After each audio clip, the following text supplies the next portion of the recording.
Baada ya ile sintofahamu ya mchezo wa Kariakoo Derby kati ya Young Africans dhidi ya Simba, na washabiki wengi sana wakiwa wanazungumza, watu wa Yanga wakisema hawachezi, watu wa Simba wakisema wanasubiria Yanga ipeleke timu uwanjani. Sasa waziri wa michezo Palamagamba Kabudi ametoa matumaini ya kuchezwa kwa Kariakoo Derby, ambapo serikali imewataka Watanzania kuwa na subira kuhusu kuchezwa kwa dabi ya Kariakoo kwa kuwa mazungumzo ya pande zote husika bado yanaendelea. Baada ya mazungumzo ya timu zote mbili, yani Simba na Yanga, serikali imesema kuwa imepanga kuzungumza na wadhamini wa ligi kuu kuhusu mchezo huo baina ya timu hizo za Kariakoo, na kuwataka Watanzania na mashabiki kuwa na subira wakati mazungumzo hayo yakiendelea. Kariakoo Derby ilipangwa kuchezwa Machi 8 mwaka 2025, lakini haikuchezwa mara baada ya kuahirishwa na bodi ya ligi kuu nchini Tanzania TPLB, na serikali ilianza mazungumzo na timu zote mbili kuhusu mustakabali wa mechi hiyo.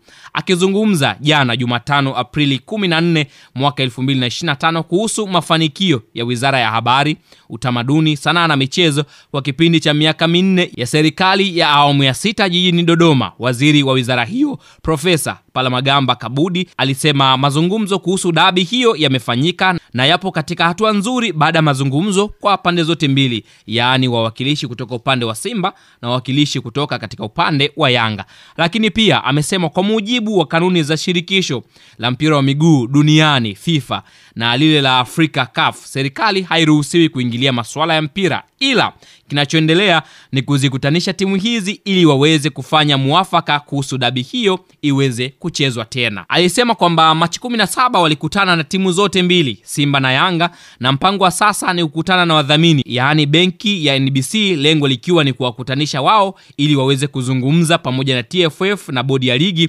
ili waweze kujua hatima ya timu hizi, lakini kikubwa ni kutaka mchezo huu upigwe tena. Lakini pia amesema Kariakoo Derby imepata umaarufu mno kimataifa na hivi sasa ina wafuasi wengi, kwa hiyo wizara yake inachofanya ni kuwaleta pamoja watu wa mpira ili kuweze kuwa na mchakato ambao utafanya timu hizi zikutane na mchezo huu upigwe kama kawaida. Lakini pia waziri amegusia kuhusiana na matengenezo ya uwanja wa Mkapa, ambapo amesema kwamba uwanja wa Benjamin Mkapa umefanywa matengenezo makubwa kwa ajili ya CHAN na yale mashindano ya AFCON ambayo yanatarajiwa kufanyika hapo mwakani. Amesema baada ya mechi ya kimataifa kati ya Simba dhidi ya Al-Masry, serikali ilitangaza kuufunga uwanja huo kwa ajili ya kukarabati kwa ajili ya michuano ya CHAN pamoja na AFCON. Lakini pia amesema uwanja huo kwa sasa unafanywa ukarabati mkubwa, kwani ulikuwa haujawahi kufanywa ukarabati tangu ulipoanza kutumika, ambapo mpaka sasa viti vipya 40,000 vimeshawekwa na bado viti 20,000 tu. Wameshafunga taa 360 uwanjani hapo na wamefunga CCTV kamera, na ukarabati wa vyoo hapo uwanjani bado unaendelea.